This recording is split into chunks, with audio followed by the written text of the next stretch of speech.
In this video, I'll share my top 5 tips to improve or even fix the tracking on your Quest 2.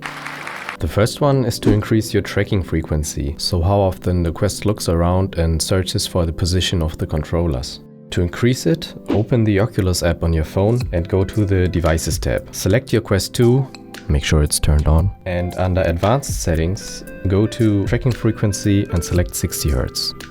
My second tip is to light your playspace more. The Quest 2 always looks around and searches for high contrast areas to track your position, so if it can't see them properly, it can't track you properly. So get more lights in there and see what happens. My third tip is to use the right batteries. AA batteries can range from 1.2 volts to 1.5 volts. The Quest's controllers are rated for 1.5 volts, so if you stick these lower power batteries in there, they might not track properly. My next tip is a really simple one. Clean the cameras. If they can't see properly, they can't track properly. Wow!